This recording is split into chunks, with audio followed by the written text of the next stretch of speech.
हे hello dear traders. तो आज हम लोग एक कमाल का कॉन्सेप्ट सीखने वाले हैं और इसमें जानने वाले हैं कि जब कभी भी एक रेंज ब्रेकआउट होता है तो कब हमें पता कर सके कि एक ट्रैप है और कब वहां पे एक बिग मूव आने की पॉसिबिलिटी उस जगह पे है। ये बात हमारे लिए जानना बहुत ज्यादा जरूरी है, बिकॉज अगर हम इस बात को आइडेंटिफाई नहीं कर पाते हैं तो मेरे लिए काफी ज्यादा वहां पे दिक्कत हो सकता है। ये बात हमें हमेशा ध्यान में रखना है कि हमें उसका ट्रेड करना है, हमें उस सेगमेंट में ट्रेड करना है, हमें उस वक्त ट्रेड करना है जब हमारा क्या हो, रेंज ब्रेकआउट हो। और रेंज ब्रेकआउट कैसा हो जाए, वो मेरा सक्सेसफुल हो जाए, वो ट्रैप ना हो हमारे लिए। तो कैसे इसको हम फाइंड करेंगे, कौन सा रेंज ब्रेकआउट हमारे लिए परफेक्ट है, कौन सा रेंज ब्रेकआउट हमारे लिए ठीक नहीं है। तो बात ध्यान रखना है कि एक रेंज ब्रेकआउट के बारे में खासियत है कि कभी भी सिंगल अटेम्प्ट का जो ब्रेकआउट होता है ना, वो 10 में 8 बार अगर बात करोगे तो वो फेलियर होता है। That is not a successful breakout. Okay, मेरे सामने बैंक निफ्टी का 5 मिनट टाइम फ्रेम का चार्ट दिया हुआ है और यहाँ पे हमें कुछ बातों को समझना है। बातों को ऐसे समझना है कि अगर ध्यान से देखना है कि अगर प्राइस मान लो कि डे में एक रेंज क्रिएट किया, यहाँ पे somehow there is range in a market. अब ये रेंज हो गया, यहाँ पे हाई हो गया और यहाँ पे लो हो गया। ऑब्वियस ही बात है पूरे टाइम मार्केट इसी मोमेंटम में इसी डायरेक्शन में तो चलता नहीं होगा। इसके बाद दो चीजें हो सकती है, अगर रेड कैंडल बनाया तो प्राइस नीचे में होगा और ग्रीन कैंडल बनाया तो ऊपर की तरफ होगा। और ट्रेंडिंग है तो इसके ऊपर अप अप अप चला जाएगा, और जो हमारा अगर फॉलिंग है तो डाउन डाउन डाउन चला जाएगा।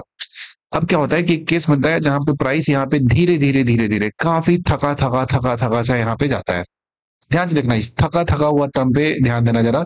इसमें ऊपर जाने में यहाँ पे जो कैंडल बनेगा आपका, उसमें बहुत ज्यादा स्ट्रेंथ आपको दिख नहीं रहा होगा, and that somehow it reaches here. तो एक बेसिक लॉजिक होता है कि डे हाई जैसे ही तोड़ा तो हम समझ लेते हैं कि रेंज क्रिएट था, इसे तोड़ा गया है और यहाँ पे हमें एंट्री लेना है। कभी यहाँ पे एंट्री नहीं लेना है, नेवर।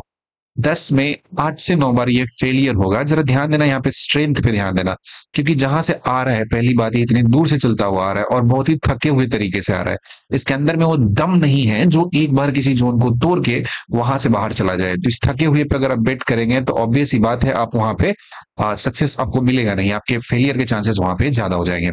यूजुअली इस तरह के केस में क्या होता है कि अगर ऐसे थका हुआ जाता है तो ऊपर जाएगा और सडनली यहाँ पे ऐसे दिखाएगा, सीधा सीधा नीचे आ जाएगा, सीधा नीचे आ जाएगा, खत्म, कहानी साफ हो गई। That is actually a trap. ये एक्चुअली में ट्रैप होगा और ये सारे इंडाइसेस में एप्लीकेबल होता है। जैसे दो एग्जांपल है अपने सामने में। एग्जांपल नंबर वन, जैसे फ्राइडे ट्रेडिंग सेशन में अगर हम बात करेंगे बैंक निफ्टी के बारे में, तो बैंक निफ्टी यहाँ पे खुला था मार्केट, और इस जगह पे जब खुला तो ये इसका हो गया हाई, और उस समय ये मार्केट यहाँ तक लो लगाया था, तो ये हमारा प्राइस के एक रेंज क्रिएट हो गया था। अब जरा ध्यान से इस लॉजिक को समझेंगे तो ये प्राइस धीरे धीरे धीरे धीरे धीरे धीरे 20 EMA को सपोर्ट लेते हुए ऊपर की तरफ जाता है। आप जरा देख कर बताओ कि क्या आपको इस डायरेक्शन में किसी भी तरह का स्ट्रेंथ नजर आ रहा है क्या? ये स्ट्रेंथ यहाँ पे नहीं है, स्ट्रेंथ इज मिसिंग। और हमें जब ट्रेड करना है एज ऑप्शन बायर, हमें स्ट्रेंथ के डायरेक्शन में रहना होता है, या फिर जो वीकनेस है जिधर जिस डायरेक्शन में, अगर इधर में स्ट्रेंथ कम हो रहा है, इसका मतलब नहीं कि दूसरे डायरेक्शन में स्ट्रेंथ बढ़ जा रहा है, इधर वीकनेस हो रहा है। मतलब जो भी चीज होनी चाहिए स्ट्रॉन्गर होनी चाहिए। और यहाँ पे अगर हम बात करेंगे इस पूरे प्राइस को, अगर देखेंगे इस पूरे प्राइस बिहेवियर को जरा हम एनालाइज करेंगे, यहाँ से यहाँ तक क्लोजली देखेंगे, तो यहाँ पे किसी भी डायरेक्शन में एज सच स्ट्रेंथ मुझे दिख नहीं रहा है। तो यहाँ पे देखेंगे जैसे ही बाहर निकला यहाँ पे इस पर्टिकुलर जगह पे, तो आपको दिख रहा होगा कि चलो रेंज का ब्रेकआउट हो गया, लेकिन ये अगर ध्यान से देखा जाए तो इस जोन को तोड़ के बाहर गया ही नहीं है, यहाँ तक जाते जाते एग्जॉस्ट हो गया, एंड देन दिस इज, आपने जो भी एसएल लगाया होगा उसको खत्म कर दिया। ये डेडली जोन होता है, यहाँ पे एसएल पे एसएल जाते हैं, 40 पॉइंट 50 पॉइंट आपका बैंक निफ्टी में निपटाते हुए चला जाएगा। फिर यहाँ से बाहर चला गया इस तरीके से, जैसे यहाँ से बाहर चला गया आपको फिर लेगा ब्रेकआउट हो गया, फिर से यहाँ पे नीचे की तरफ आ गया। So the reason behind this, ये प्रॉब्लम के पीछे का रीजन ये होता है। कितने लोगों ने फ्राइडे को इसमें स्टॉप लॉस दिया होगा, जरा बताना आपने, अगर इस फ्राइडे को ट्रेड किया होगा तो इसमें फ्राइडे यानी कि 13 सितंबर को अगर आपने ट्रेड किया और इसमें बैंक निफ्टी के इस वाले जोन में कितने आपके ऐसे लगे हैं, जरूर बताइएगा। इसके पीछे का पूरा लॉजिक ये होता है कि यहाँ से प्राइस का मूवमेंट जो अपसाइड डायरेक्शन में हो रहा है, that movement is not having that strength, उसमें उस लेवल के स्ट्रेंथ नहीं है। और अगर इसमें उस लेवल का स्ट्रेंथ नहीं है तो हम कैसे इसको ऐसा अज्यूम कर सकते हैं कि रेंज को ब्रेक करते ही यहाँ से एक बार में मोमेंटम देगा और अपने डायरेक्शन में मार्केट चला जाएगा? That is simply not possible. ये कभी पॉसिबल हो ही नहीं सकता इस डायरेक्शन में एक बार में चला जाए। तो इसके लिए क्या है, हमें अवॉइड करना है यहाँ पे एंट्री लेने के लिए। तो सवाल उठता है कि किस तरह के स्ट्रेंथ में हम लोग एंट्री कर सकते हैं, कहाँ पे हम एंट्री कर सकते हैं। हमारे लिए बेस्ट केस होता है, बेस्ट पॉसिबल केस होता है जब मार्केट ऐसा धीरे धीरे ऊपर नहीं जा रहा है। हमारे लिए सबसे बेस्ट केस होता है कि मान लिया जाए कि एक छोटा सा ऐसा रेंज हो जा रहा है और इसी रेंज में प्राइस क्या हो रहा है, बार बार ऊपर जा रहा है, नीचे आ रहा है, ऊपर जा रहा है, नीचे आ रहा है, ऊपर जा रहा है, नीचे आ रहा है, ऊपर जा रहा है, नीचे आ रहा है। इसमें तो 90% केसेस में जिधर ब्रेक करता है ना, उधर साइड में ही अच्छा मोमेंटम होता है, बहुत कमाल का। बिकॉज क्या होता है कि इस वाले जोन में एक बहुत ही अच्छा सा ऑर्डर ब्लॉक यहाँ पे जनरेट हो चुका होता है बाई साइड का। अगर नीचे की तरफ जाता है तो सेल साइड का ऑर्डर है। That is a different thing, how to identify that कि बाई साइड का ऑर्डर है या सेल साइड का ऑर्डर है। और यहाँ पे जब मूव मिलता है तो एक बेहतरीन किस्म का मूव मिल जाता है। लेकिन ऐसा थका थका मूव अगर एक डायरेक्शन में हो तो can not bet on that particular point. ये अपना एक बहुत ही कमाल का सेटअप है जिसपे लास्ट डे हुआ था बैंक निफ्टी में, एक जबरदस्त मूव हुआ था। इसमें क्या है कि अगर आप ध्यान से ऑब्जर्व करोगे यहाँ पर भी, तो मार्केट ओपनिंग में यहाँ पे हुआ और यहाँ पे मॉर्निंग में हाई लगा दिया, कहानी खत्म हुई है। हाई जो लगा था एग्जैक्टली 9:25 का जो कैंडल है 9:30 तक ये कहानी खत्म हो चुका था। अब क्या था, प्राइस इसी रेंज में हो गया था। ध्यान से देखना, एक एक कमाल का लॉजिक होता है कि ऑपोजिट साइड के trader always preferable, always always always. Okay, so the point is यहाँ पे प्राइस क्या हुआ था, धीरे धीरे धीरे धीरे नीचे गिरता हुआ जा रहा था। This is falling price. Okay, ये फॉल कर रहा है, फॉल कर रहा है, फॉल कर रहा है, फॉल कर रहा है। आपको लगेगा ये टूट के यहाँ से नीचे जाएगा, no no no no, not at all. यहाँ पे इस पर्टिकुलर पॉइंट पे जब भी जाता है, इस जगह पे आता है, यहाँ पे जब जाता है, तो बेसिक सा बात ये होता है कि यहाँ पे बहुत सारा लिक्विडिटी बना होता है और इस लिक्विडिटी को जब एब्जॉर्व करता है, देन मार्केट को एक फ्यूल मिल जाता है यहाँ पे।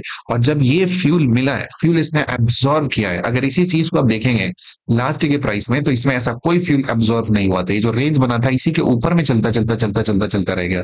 तो इसके बाद जो यहाँ पे कुछ भी होगा लिक्विडिटी, इसको इसने एब्जॉर्व ही नहीं किया। कोई कमाल का ऑब्जर्वेशन यहाँ हुआ नहीं। अब ये नीचे आने के लिए इस जगह पे वक्त बिताएगा, थोड़ा सा अब टाइम बीत गया, तो अब यहाँ का लिक्विडिटी लेके नीचे आने की पॉसिबिलिटी होती है। लेकिन अप साइड जाने के लिए यहाँ से इसने पेट्रोल डीजल तो लिया ही नहीं, तो कैसे ऊपर की तरफ जबरदस्त स्ट्रेन देगा। लेकिन यहाँ पे क्या था कि जो भी लिक्विडिटी था इसको इसने एब्जॉर्व किया और एब्जॉर्व करने के बाद यहाँ पे गया और ठीक यहाँ तक तो स्लो स्लो स्लो चल रहा था। और इस पर्टिकुलर जोन को तोड़ने के बाद जो स्पाइक दिया, बहुत ही कमाल का हुआ। ये एक बार का नहीं है, बहुत भी पहले भी ऐसा हो चुका है। तो कभी भी जब मार्केट किसी भी डायरेक्शन में थक के जाता हो, तो please avoid entry and that particular scene. ठीक है, उसमें हम लोग अवॉइड करते हैं, but there are many different way to trade. और एक और बताता हूँ मैं इसमें, इस पे एक बेस्ट एग्जांपल बना था अपना, ये था मिड सीपी का जो ट्रेड था, उसमें ये पैटर्न पे आपको अच्छे से सीखने को मिलेगा। मिड सीपी में अगर हम बात करते हैं, यहाँ पे कल की बात करें जो लास्ट फ्राइडे को ट्रेडिंग हुआ था, जरा देखिएगा ध्यान से। मिड सीपी का ट्रेडिंग सेशन था, कितने लोगों लगा था इसमें ब्रेकआउट ब्रेकआउट ब्रेकआउट हुआ। जरा ध्यान से देखना, यहाँ पे क्या हुआ था कि प्राइस यहाँ पे मार्केट खुला था, ये लो लगा और ये क्या लगा, यहाँ पे हाई लग गया, यहाँ से थोड़ा ऊपर गया, इसी में थका हुआ नीचे नीचे नीचे नीचे की तरफ चला गया। तो इसमें 90% पॉसिबिलिटी है यहाँ पे कि if you bet on the down side, your chances of success is very very high, because ये यहाँ पे स्टिक कर रहा है, ऊपर की तरफ स्टिक करते हुए जा रहा, करते हुए जा रहा, करते हुए जा रहा है। And you can just do the back test for this. और यहां से जब ऊपर की तरफ गया तो लोगों को इंप्रेशन मिला कि ये क्या हो जा रहा है, यहाँ पे अपसाइड का ट्रेड मिल रहा है। But you can see the very next candle is so strong, किसी के प्राइस को नीचे की तरफ खींच कर ले आया और अपसाइड में मूवमेंट है उसको क्या किया, ये खत्म कर दिया। तो लॉजिक ये होता है यहाँ पे कि प्राइस का जो मूवमेंट होता है उसे हमें अंडरस्टैंड करना है, आइडेंटिफाई करना बहुत जरूरी होता है कि किस डायरेक्शन में मूव करता है और कहाँ पे स्ट्रेंथ वहां पे आता है। Because we have to identify this strength and the area on the chart जहां पे लिक्विडिटी बहुत ज्यादा है, बाई सेल ऑर्डर बहुत ज्यादा है। बिकॉज जब तक एक ह्यूज अमाउंट का बाई सेल ऑर्डर ट्रिगर नहीं होता है, you will not get a good move in the market. So in order to find that, आपको इस बिहेवियर को अपने दिमाग में, इस मतलब जो साइकोलॉजी होता है उसमें फिट करना होता है। ट्रेडिंग में ये चीजें फाइंड करना, it's not about learning the logic, logic सीखना बहुत जरूरी होता है, बट उस चीज को फील करना, उसमें आर्टिस्ट बनना है, that's a difficult thing. For example, if I teach you how to paint, तो उसकी थ्योरी जो होंगे बहुत होंगे, एक कमाल का होंगे, 10 दिन 15 दिन 20 दिन में आपको सीख देंगे कि ब्रश कैसे पकड़ा जाता है, मूव कैसे होता है, उसमें लाइन कैसे होता है, डेप्थ कैसे दिखाते हैं, साइन कैसे होता है, कलर ग्रेडिंग क्या होता है, सारा कुछ हो जाता है। But in order to gain perfection in that particular act, आपको उस पर काम करना पड़ेगा, करना पड़ेगा, करना पड़ेगा, करना पड़ेगा। And over the period of time, अच्छा खासा समय बिताने के बाद जब आप उसे देखते हो, then you will get a feel, you will get a sense of understanding कि ये किस तरीके से काम करता है, कैसे ये चल रहा है। So it takes time to develop that particular idea, that particular age. तो समय देना होता है, प्रैक्टिस करना पड़ता है, पेशेंस रखना पड़ता है, because patience is the only key. If you don't know the logic, understand the logic. If you don't know the basic approach, just learn them. But even after learning those concepts, आपको practice करना पड़ता है, and it takes time to develop that particular edge. So don't rush in the trading. Go slow, practice, Develop patience. And believe me, my dear friend, one day you will succeed in trading if you know the logic. It takes time, and it's all about a game of patience, mindset, and it's all about waiting for your trade. It's all about riding a good trade. It's all about doing nothing when there is no opportunity. That's all. Trading is so easy and it's awesome.